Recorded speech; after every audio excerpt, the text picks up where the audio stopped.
Bom dia, queridos irmãos. É uma grande alegria de estar aqui com vocês para partilhar um pouco. Vamos procurar meditar sobre a misericórdia, princípio de nova criação nas nossas vidas. Com certeza é um tema muito acima de todos nós e só o Espírito Santo, que nos faz escrutar as profundezas de Deus, pode nos dá essa grande experiência com a divina misericórdia, que é princípio de nova criação, de renovação de todo o nosso ser, de toda a nossa vocação, de toda a nossa vida. Deus, Ele não quer pedaços nossos, áreas nossas. Deus quer todo o nosso ser. Santa Teresa, comemorando esses 500 anos do seu nascimento, vamos começar por ela, porque eu vou pedir muito a ajuda dos santos, porque com certeza as pessoas que têm maior experiência com a misericórdia de Deus são santos, por isso que se tornaram santos. Justamente a misericórdia é princípio de nova criação, princípio de santificação. Então Santa Teresa diz que Deus só se dá todo a quem todo se dá a Ele. Como é que nós podemos nos dar todo a Deus sem uma experiência com a divina misericórdia que nos desarma e que retira do nosso coração as nossas falsas imagens de Deus? O padre Daniel Anjo diz que a misericórdia é uma filhinha que foi criada, que foi gerada por Deus logo depois do pecado original.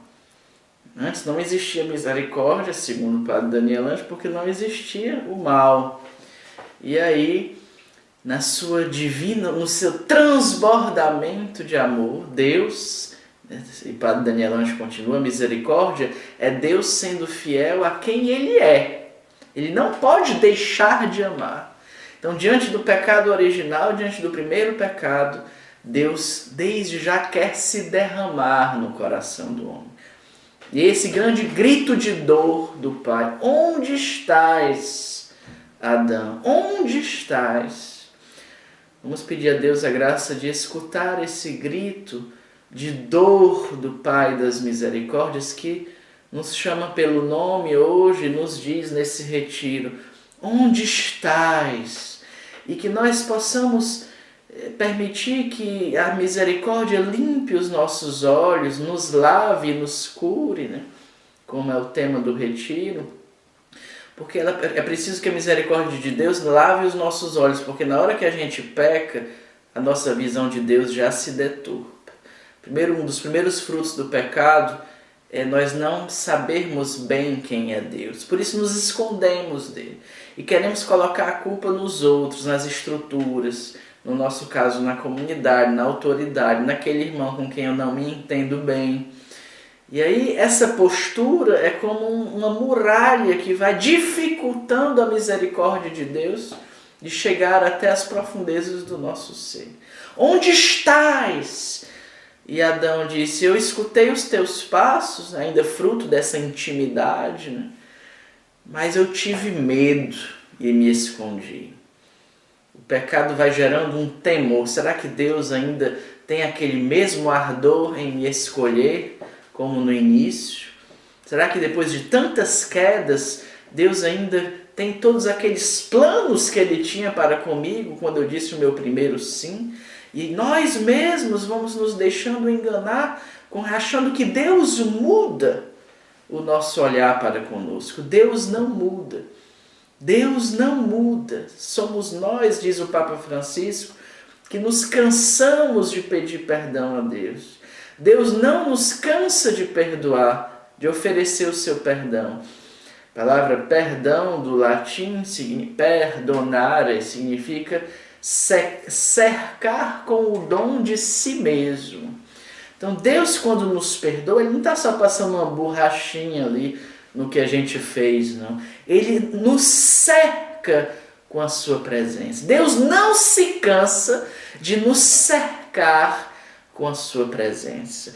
Ele nos cerca e Ele vem penetrando no nosso ser, nos recriando, e a sua misericórdia vai nos ressuscitando, vai nos salvando e nos faz gritar com Santo Agostinho: feliz culpa que nos fez merecer tão grande Salvador. Misericórdia vai nos gerando um amor profundo por Jesus. Ele me ama até aí. Ele vai até aí, até quando Deus nos pede para ir adentrarmos na lama do mundo.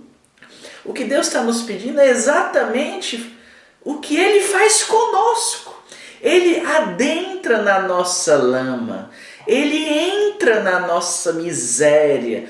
Ele nos cerca, Ele penetra de todos os lados. E com o seu amor, Ele nos visita. Nesse tempo de Natal, hoje nasceu para vós um Salvador, que é o Cristo Senhor. Então o anjo, ele diz, em primeiro lugar, chama Jesus o Salvador. Primeira coisa que Jesus quer fazer no hoje da graça é nos salvar. Se o justo peca no mínimo 7 vezes por dia, é porque nós somos salvos por Jesus 7 vezes por dia, no mínimo, o justo, o santo. Então a primeira coisa no trato com o esposo da nossa alma é integrar essa missão de Jesus para conosco. Ele vem nos salvar.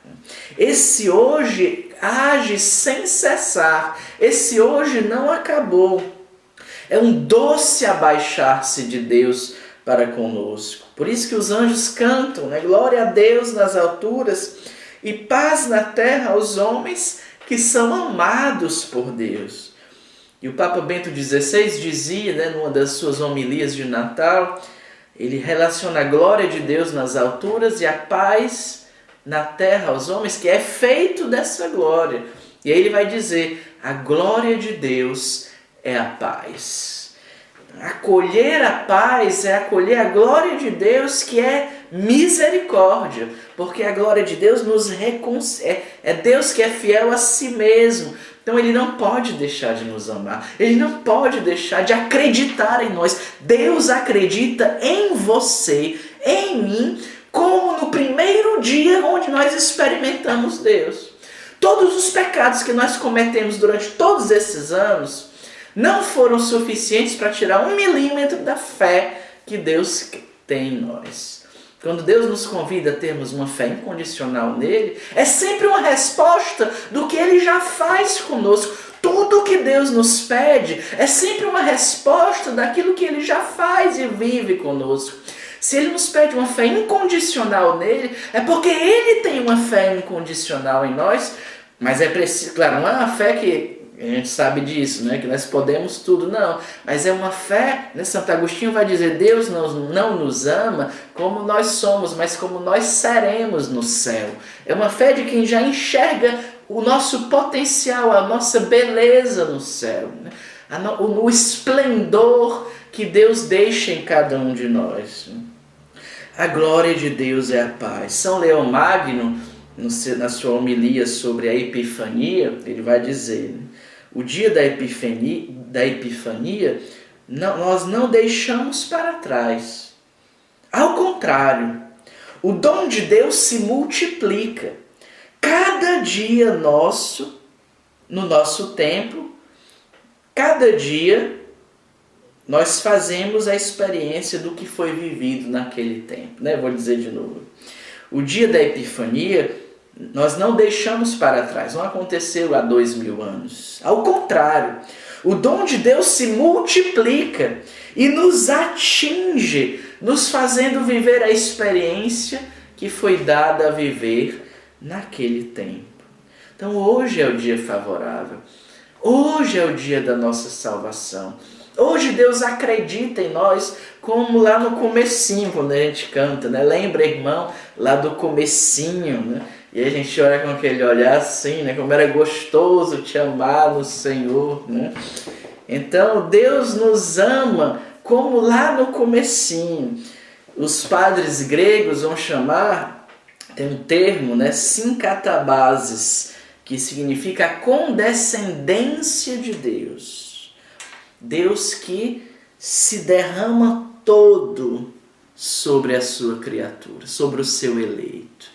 Tu és o meu filho, eu hoje te gerei. Hoje, Deus quer nos gerar. A diferença é, lá do comecinho, é porque às vezes os nossos pecados, a gente não vai tendo experiências com a misericórdia de Deus para ir eliminando, para ir extirpando o poder deles da nossa vida.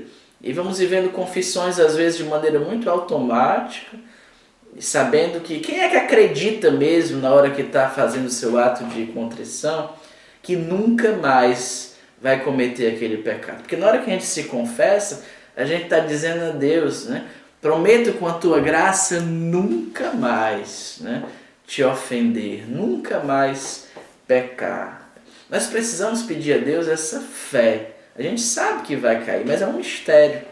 Naquele momento, existe uma confiança profunda de que com a graça de Deus, nunca mais nós vamos ofender. É a experiência da misericórdia, que ao mesmo tempo nos faz tremer diante da possibilidade de cair de novo, nos fere, esse temor, esse santo temor nos fere e nos faz gritar: Senhor, por favor, não permitas que eu te ofenda mais tanto. É o grito de quem faz a experiência da misericórdia de Deus. É o grito de quem permite que essa condescendência de Deus se derrame na sua vida.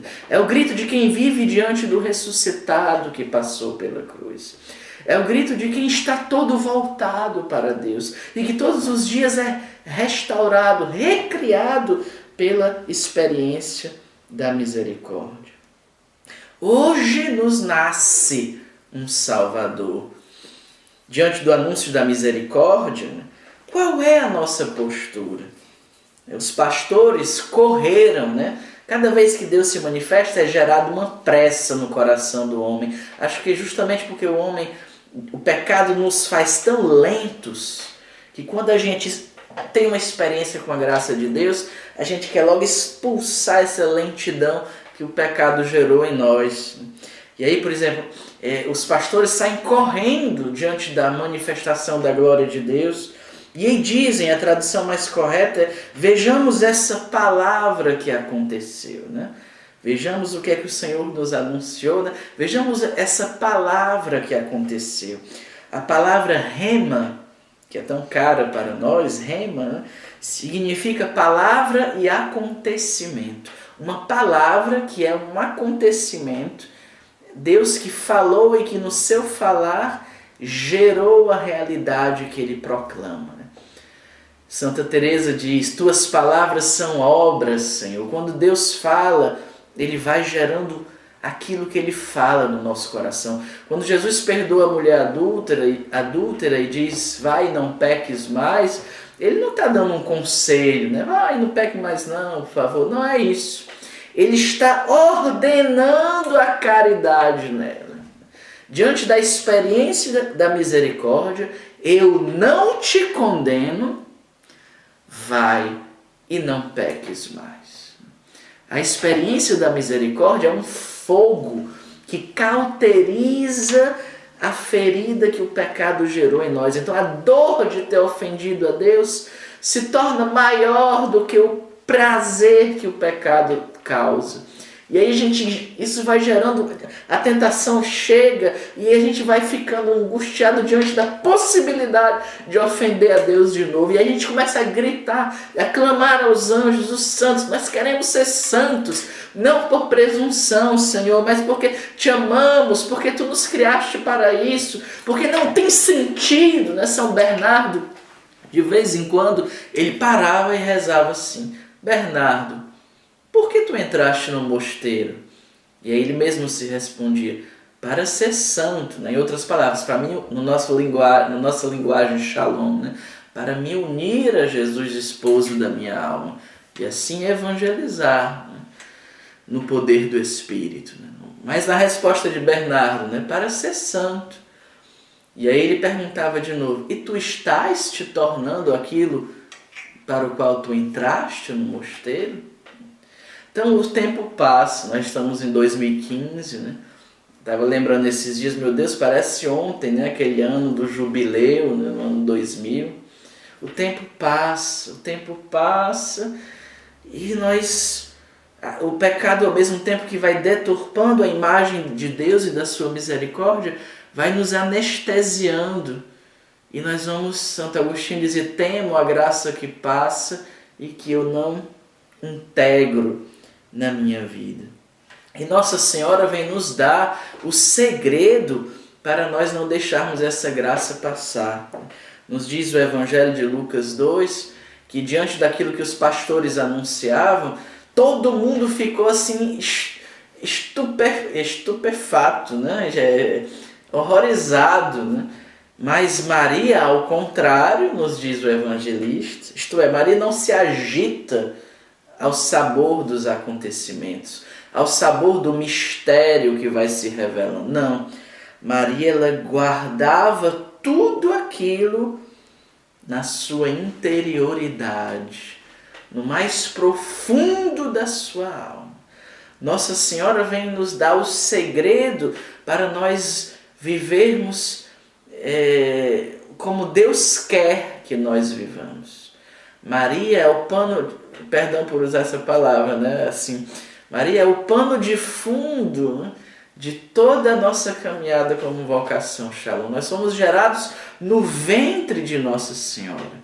Foi muito bonito no retiro de escuta do conselho deste ano, e sempre no final das nossas partilhas tinha um olhar sobre Nossa Senhora em tudo o que partilhava. Nossa Senhora parecia ser aquela que sintetizava a obra de Deus na vida da comunidade, né? Nossa Senhora é aquela que, não consigo encontrar a palavra, né? Nossa Senhora é aquela que arremata toda a obra de Deus na vida da comunidade, na vida, quando eu digo comunidade, é a vida de cada um de nós, porque nós somos parte desse corpo, nós somos esse corpo, né?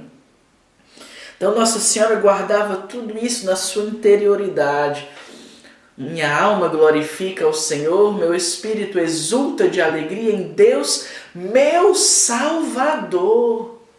Mas ela não pecou, mas Deus a salvou por antecipação.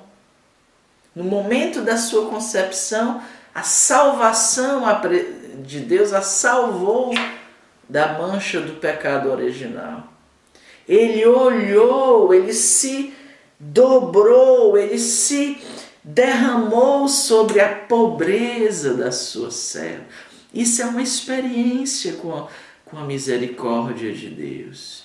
Ele se derrama sobre mim. A palavra de Deus é performativa. Deus fala aquilo que Ele diz. Por isso nós precisamos deixar que a sua misericórdia nos recrie no hoje da nossa vida. Uma vez, eu gosto muito dessa história, talvez eu já tenha com certeza partilhado em outras partilhas, né? Mas vale a pena relembrar aqui São Francisco, que caminhava com o frei, um desses, não sei se era o frei Marcel ou era o frei Leão, acho que era o frei Leão, e aí ele percebe que o frei Leão estava triste, e São Francisco tinha acabado de fazer um comentário, né? A irmã água é tão pura, né? Algo assim, bendito sejais, Senhor, pela pureza da irmã água, né? E aí o Frei Leão fica triste e diz: por que estás triste, ovelhinha de Deus? Ele diz: porque eu jamais serei puro e santo como a irmã água. E aí Francisco diz: o que é a santidade para ti, Frei Leão? E o Frei Leão responde: a santidade é não ter nada pelo qual você se recriminar. E aí Francisco responde: é por isso que estás triste, Frei Leão, porque nós teremos sempre alguma coisa pelo qual nos recriminar. Não, Frei Leão, olha esse rio, né? Aí ele olhou um rio, disse: Frei Leão, a santidade é um vazio que se reconhece e que se deixa preencher por Deus. Frei Leão, se soubéssemos adorar, a nossa vida passaria como esse rio tranquilo e nunca mais perderíamos a paz. se soubéssemos adorar, adorar a Deus, adorar a sua divina misericórdia, estarmos na presença de Deus e nos deixarmos recriar pela sua divina misericórdia, pelo seu olhar, como Naamã, sírio, que Deus só pediu para ele que entrasse ali naquele rio, né? O que é que Deus pede para mim para que eu seja santo? Meu filho, reze, né? Papa Francisco diz, né, agora esses dias, a oração é a raiz da paz. Então reze, tudo vai se resolver. Moisés fala na carta à comunidade, né? A oração, a amizade com Deus é o segredo da vida, né? É uma frase muito que nós deveríamos meditar mais, nos apropriar mais dessa verdade. É o segredo da vida, porque se rezarmos em espírito e em verdade, com fé, como não é como se fosse a primeira vez, mas porque eu não sei como é que a gente rezou a primeira vez, né? Mas como se fosse a única vez, um momento, fazer daquele momento um momento único, meu encontro com o ressuscitado que passou pela cruz. Meu encontro é o Espírito que nos coloca no hoje da graça. Por isso a gente deve se acordar clamando: vinde Espírito Santo, vinde Espírito Santo, vinde Espírito Santo. Porque é o Espírito Santo que nos coloca no hoje da graça, sob o olhar de Deus e sob o amor de Deus. Não basta o olhar, é o amor, porque o olhar é amor. O olhar é o amor de Deus. Tem uma experiência que eu acho muito bonita de um judeu convertido no século XIX aqui na França, se tornou sacerdote, o padre Ratisbonne. Foi na época das aparições de Nossa Senhora da Medalha Milagrosa em Paris. E aí uma empregada doméstica desse judeu se preocupava com a salvação da alma dele e lhe ofereceu uma medalha milagrosa. E aí ele disse brincando: você acha que essa medalhinha vai resolver alguma coisa na minha vida? E ela só disse: não, use para me agradar, use-a. E aí ele gostava muito daquela moça e disse: eu vou usar uns dias. E aí guardou a medalha, no outro dia ele viu a medalha nas coisas dele, ele pegou, colocou num cordão, e quando ele colocou a medalha, Nossa Senhora apareceu para ele. E aí toda a vida dele mudou. Ele começou um processo de conversão, foi batizado, sentiu chamado ao sacerdócio, né? E aí quando perguntavam a ele: o que foi que Nossa Senhora lhe disse, né? Ele só diz: ela não me disse nada, ela apenas olhou para mim e no seu olhar eu compreendi tudo. Então o olhar de Deus, o olhar de Deus, o olhar de Deus, o olhar de Deus é misericórdia. Se o nosso coração nos acusa, Deus é maior do que o nosso coração. O olhar de Deus através de Nossa Senhora, que nos faz compreender quem nós somos, a nossa altíssima dignidade e como Deus nos leva a sério. Vocês já pararam para pensar? Deus nos leva tanto a sério que o pecado de um só mergulhou a humanidade inteira na desgraça de viver longe de Deus. E Deus nos leva tanto a sério que o sim de um só introduziu de novo a humanidade inteira no reino de Deus. Meu Deus, o meu sim faz a diferença. O seu sim faz a diferença, não apenas para mim, não apenas para a comunidade, mas para a humanidade inteira. E é por isso que nós precisamos viver sob o olhar de Nossa Senhora, sob o olhar de Deus. O nosso grande mal, nos diz Santa Teresa, está em tirarmos os olhos do nosso esposo. No retiro de escuta, Deus nos falava, nos prevenia contra a tentação da distração. São às vezes, problemas que exigem a nossa atenção, mas nós não podemos ter a pretensão de resolvê-los tirando os olhos de Deus. Tirando os olhos da sua misericórdia. Olhar para Deus é estar sempre contemplando a sua misericórdia para com quem eu sou. Partilhe com a pessoa que está do seu lado sobre o que mais interpelou o seu coração até agora.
Amém? Então o tempo passa rápido. Eu queria, nesse momentinho final da nossa partilha, falar sobre a misericórdia, nova criação também na vida comunitária. Deus que manifesta a sua misericórdia através do meu irmão e através de mim para com o meu irmão.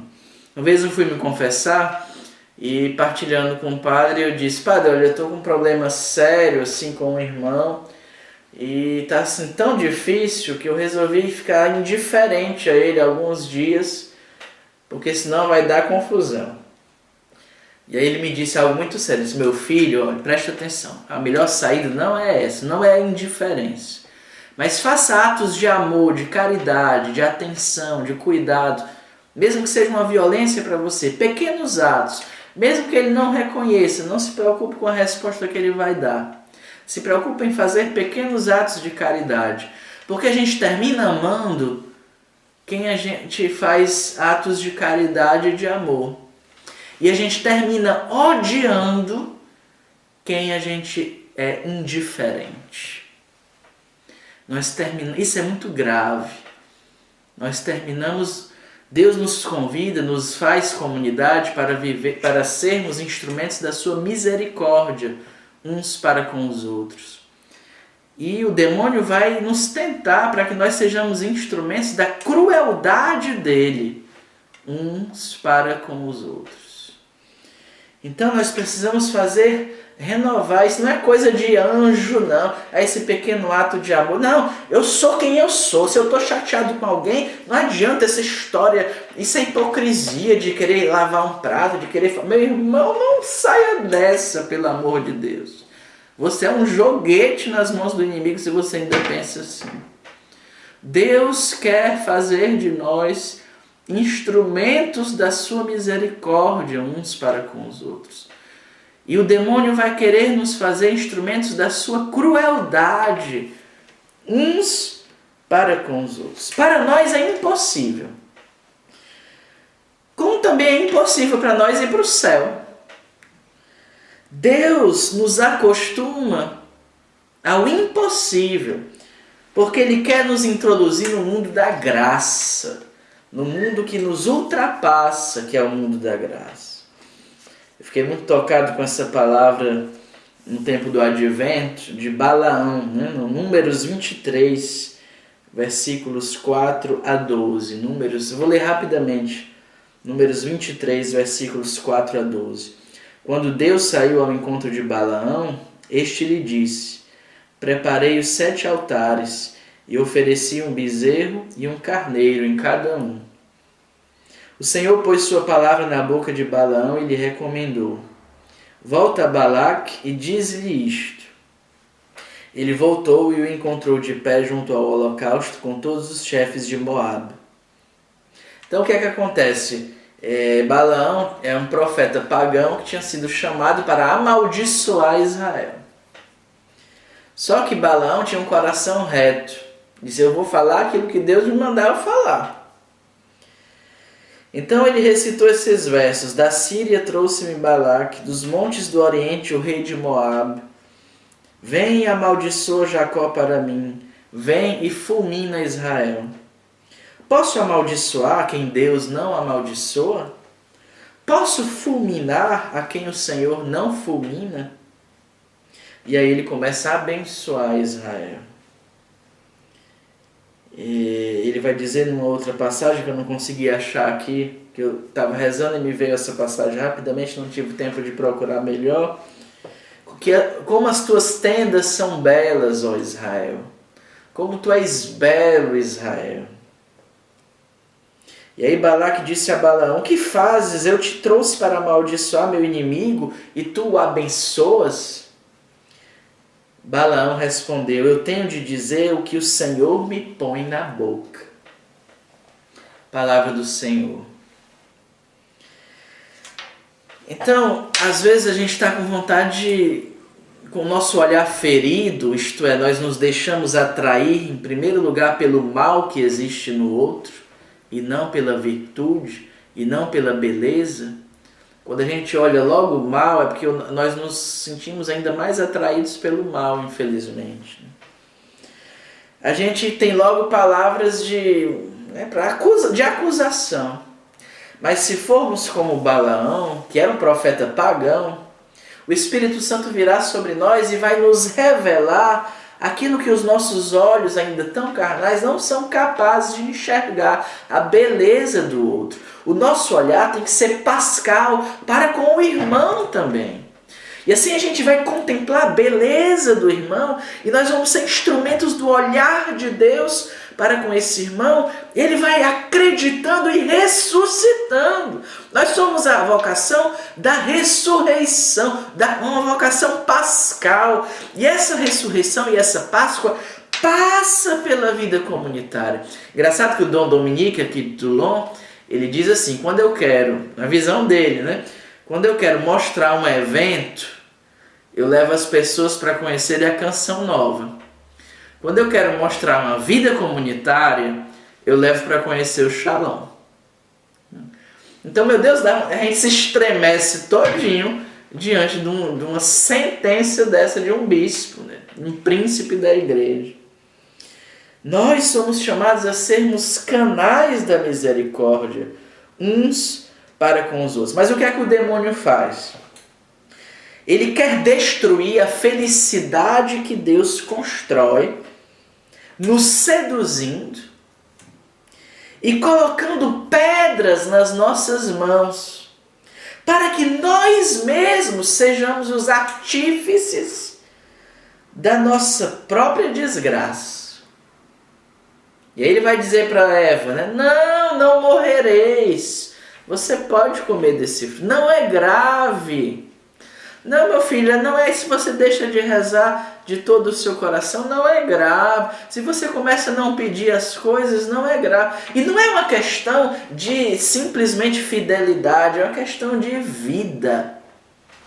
A fidelidade só tem sentido na vida, se é fruto de uma vida.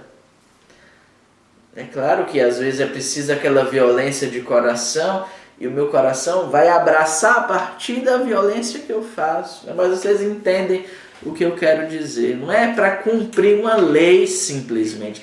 a lei ela está ali como testemunha do que o Espírito construiu no meio de nós. Os estatutos foram aprovados pela primeira vez em 1998, de 82 a 98, a gente viveu no Espírito de uma lei que ainda não tinha sido colocada por escrito, mas que tinha sido escrita nos nossos corações. Então os estatutos, eles são um testemunho vivo da obra do Espírito em nós. Por isso, o demônio ele quer coloca pedras nas nossas mãos e vai nos seduzindo e vai dizendo que nada é grave, né? Que nada é grave. E aí eu queria ler para vocês rapidamente, né? O tempo passa. É algo que o Papa Francisco escreve. Espera aí que eu tenho que procurar direitinho aqui rapidamente, achei.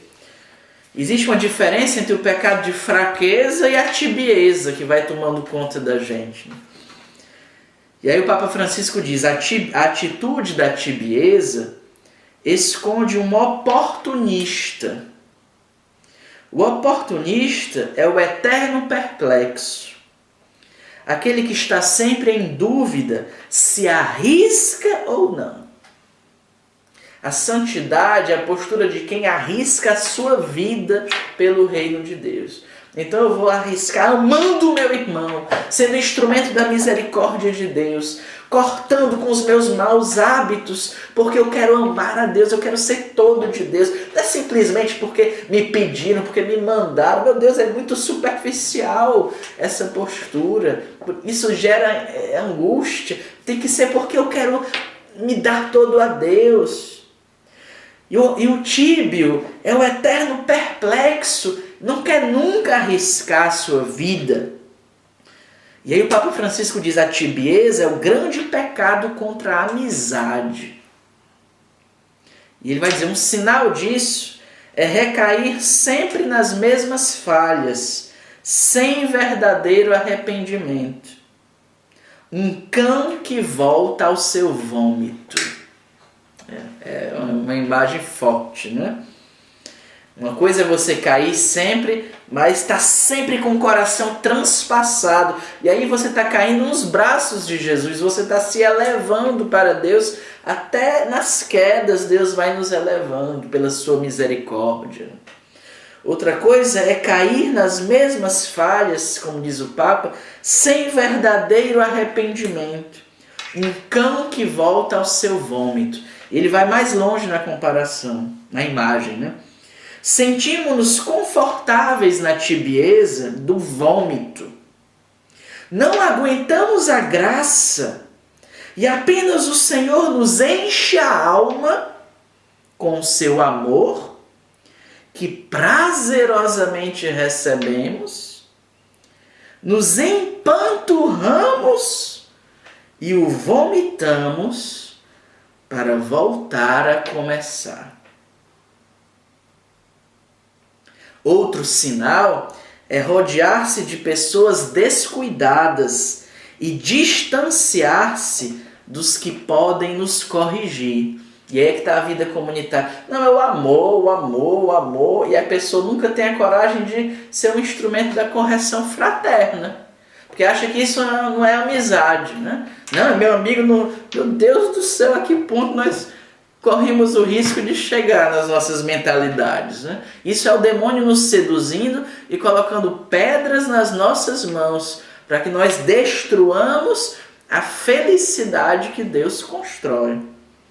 E aí o Papa Francisco diz, um sinal de tibieza é rodear-se de pessoas descuidadas e distanciar-se das que podem nos corrigir. O tíbio não suporta o testemunho dos santos. E aí ele diz aquele jeito dele de falar, né? O que não reza as suas broncas, as projeta nos demais. O que não reza, o que não vai para a oração com a sua miséria, projeta sobre os outros. É sempre a culpa dos outros. Nós precisamos pedir a Deus esse olhar. Nós fizemos saímos um pouquinho para falar de novo da tibieza, voltando para a vida fraterna, para terminarmos. Uma vez eu lembro de um testemunho de Dom Rafael Cifuentes, né, que é, não sei se ainda é bispo hoje em atividade, deve ser emérito. Na época que eu morava no Rio, era bispo auxiliar. E ele conta que uma vez foi visitar uma senhora que tinha sofrido um acidente, tinha tido uma jovem senhora que era muito bonita, mas tinha sofrido um acidente, tinha ficado com o rosto todo queimado e que envolveu o rosto em panos e só mostrava os olhos, né? Porque tinha vergonha do aspecto com que tinha ficado. O Dom Rafael foi lá visitá-la, ela não queria nem recebê-lo, mas ele insistiu. Quando ele entrou, ele olhou nos olhos dela, era a única parte do corpo visível, e disse: como os teus olhos são belos. E essa palavra transpassou o coração dela, ela tirou o pano, mostrou a vergonha, e ele, como um pastor de mão cheia, né, foi instrumento do olhar de Deus que não se centraliza nas nossas vergonhas, mas que vê em primeiro lugar o que há de belo em nós. Sincatabases, a condescendência de Deus, que vê em primeiro lugar o que há de belo em nós. Como os teus olhos são belos. Eu queria terminar com essa frase do Padre Pio, do Santo Afonso Maria de Ligório, falando sobre o nome de Jesus, porque celebramos nesse sábado, né, o santo nome de Jesus, e é esse nome, instrumento da misericórdia do Pai, que nos conduz de maneira veloz para a santidade. Quem cantará a grandeza da origem do santo nome de Jesus? Pois nos veio do céu, sua grandeza na terra, pois operou e opera tantas maravilhas. Quem cantará sua grandeza nos infernos, onde faz tremer os demônios? Quem cantará seu poder, se por ele a igreja reza, administra os sacramentos e abençoa? Quem dirá sua doçura, sua amabilidade, se os santos souberam tão bem fazê-lo? Que o nome de Jesus esteja sempre nos nossos lábios e coração, durante toda a nossa vida. Possa ser nossa esperança e nossa última palavra na hora da morte, nossa alegria e nosso canto eterno no céu. Feliz Ano Novo a todos e que o Santíssimo Nome de Jesus possa fazer de nós instrumentos da paz. Fazer de nós, Senhor, instrumentos da Tua paz. Shalom.